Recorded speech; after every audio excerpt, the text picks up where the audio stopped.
Okay, so we're going to make crepes. A lot of people have been asking me how I make crepes. And so it's a recipe that's kind of been handed down. I just kind of put it together because you know how Mom always kind of threw stuff together, and I went, how'd you make it? She goes, well, I just mixed a little bit of that and a little bit of this. And so the recipe I've come up with, and you can kind of boil it down a bit, but it's basically 12, 3, 2, 1. So 12 eggs, 3 cups of milk, 2 cups of flour, 1 cup of sugar. Not necessarily in that order.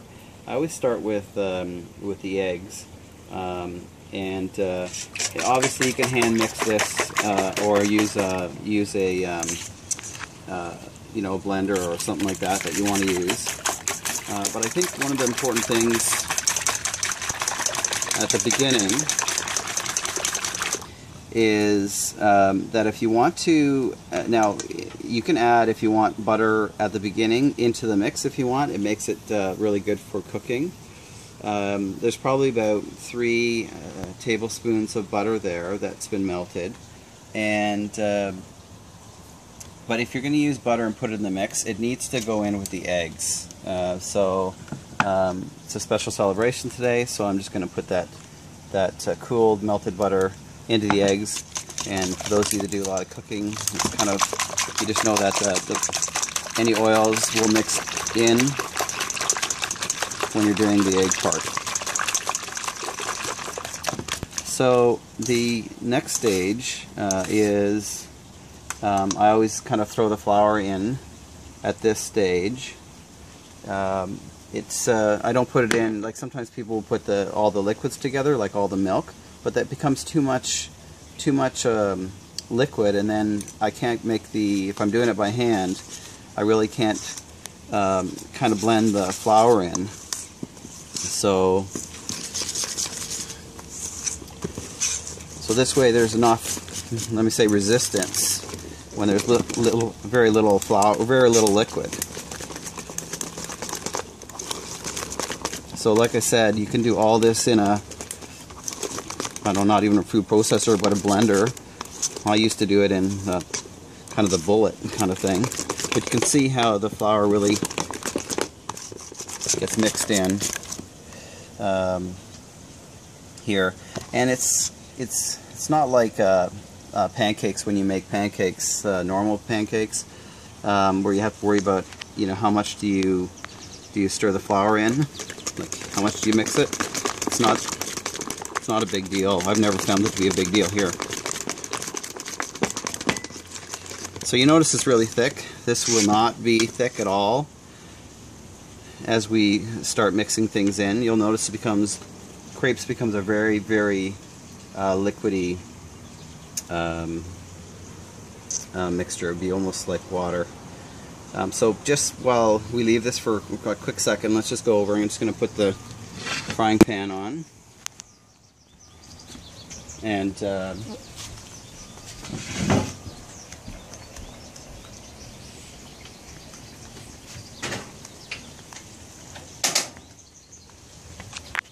so it heats up a bit.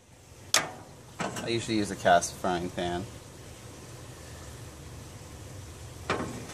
And I'll just put it on low for now.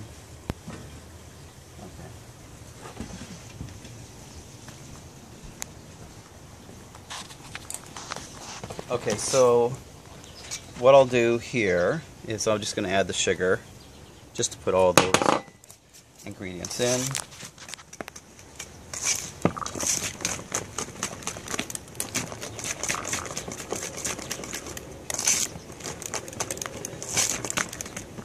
And then what I'll do now is I'll add 3 cups of milk. And I usually kind of hold off on adding the last cup of milk to the end.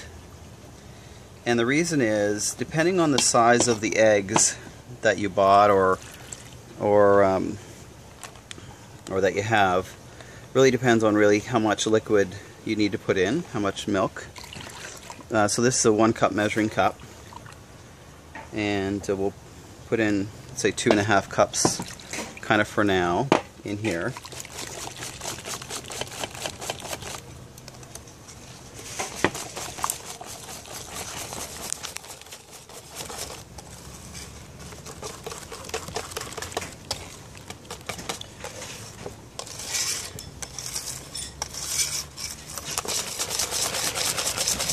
So you can see how real runny it is. Like, you know, when you saw me lift it up before, it was like crazy thick.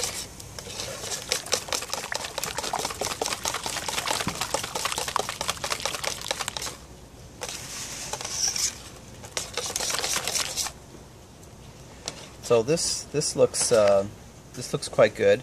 So just for those of you that may be gluten-free or dairy-free, I've used almond milk before, and I've also used red mill flour that you can get, the gluten-free flour, and I think it's Red Mill or Bob or something like that. Anyways, you can get that. So I've never really let this sit or anything in the fridge. I tend to kind of use it right away.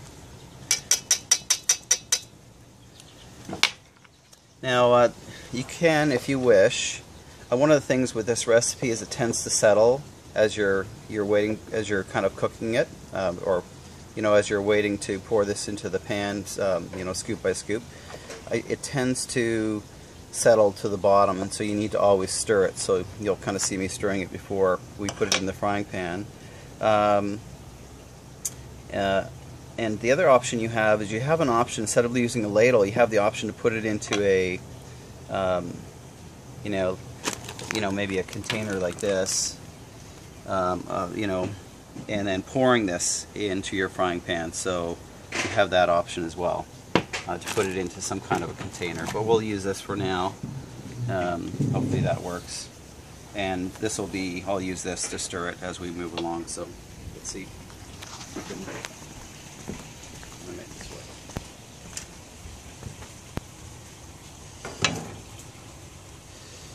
Alright, so let's see how much, what do we have in here? Alright, I'm just going to turn this up a little bit.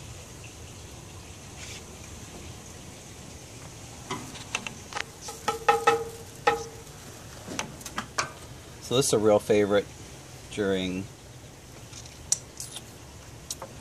the holidays when everybody's at home and you want to celebrate together.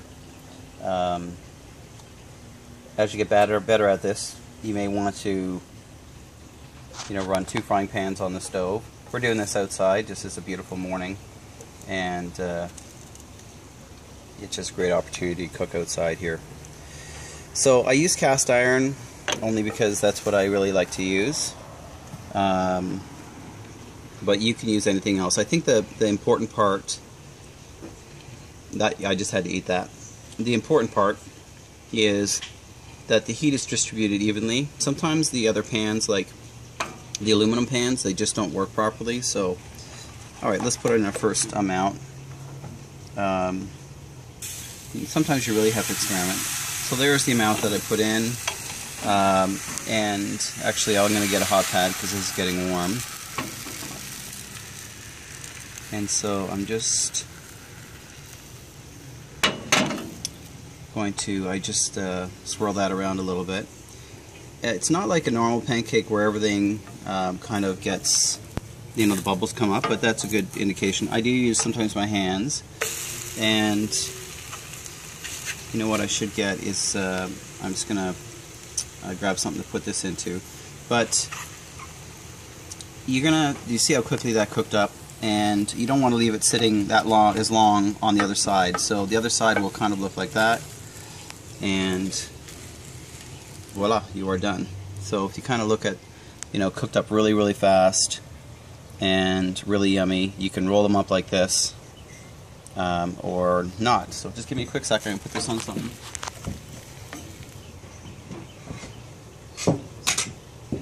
Okay, so just for now, I'm just going to put it on this breadboard, just so we have something to put it into. Also, just stay tuned for a second.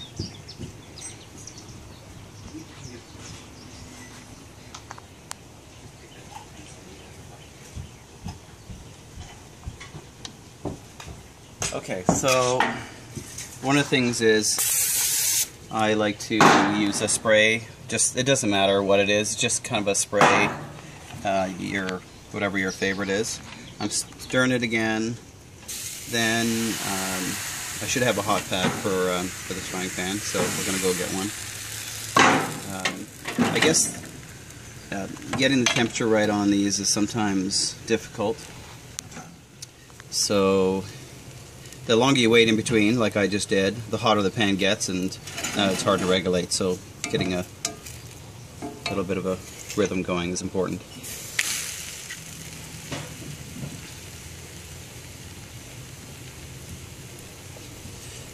Okay, so that was right. If you leave it in too long, then it really dries out. And you know, as you've made eggs before, it's, you know, it doesn't take much to cook an egg. So stir it up, throw a little bit in. You don't need a lot. And here it looks like I put too little batter in, so it didn't go all the way around. But you can really see there kind of how quickly it cooks up. And the frying pan can be any size, it doesn't really matter. Sometimes I've made them, you know, really small. This is just probably shy of a 12-inch pan, but I've made it in a, you know, really small one too. So you can lift up the edge. It's not hot because there's not a lot of oil in the pans, you know, and my hands aren't that sensitive to heat, so I kind of see I'll use my hands. But they're cooking up really nice.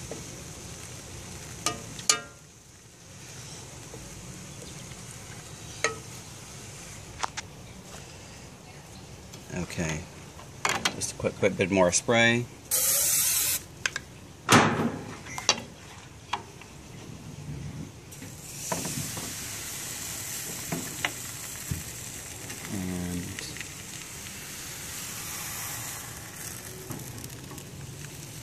And really simple to do.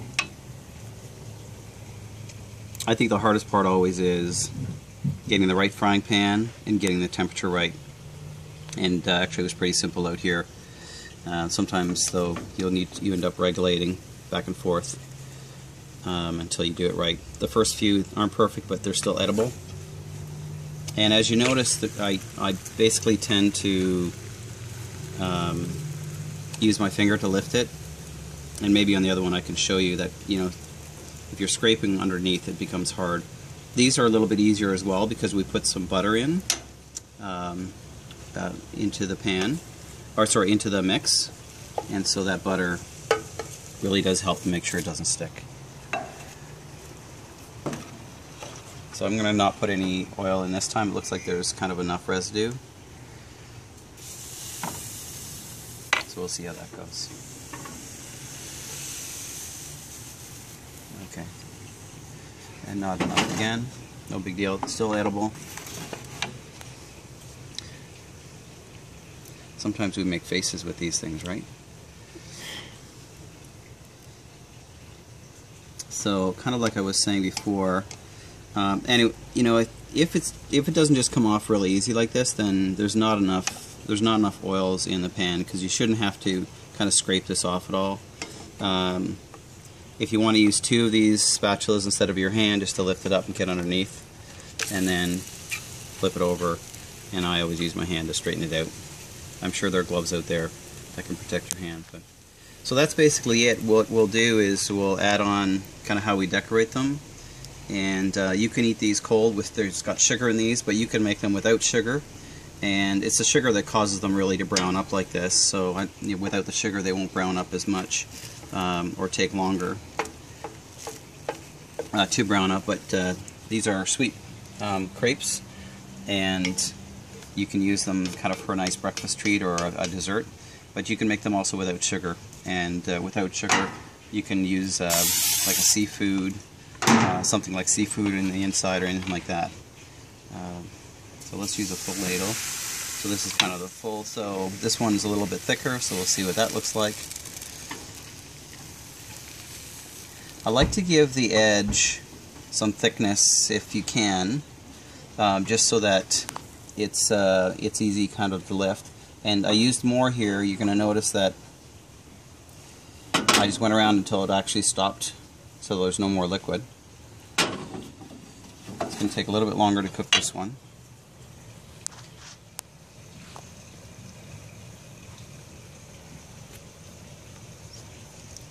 yeah, some bubbles coming out there, and you'll see that when I lift this, and this stuff really holds together well. You'll notice that if you're making the mix and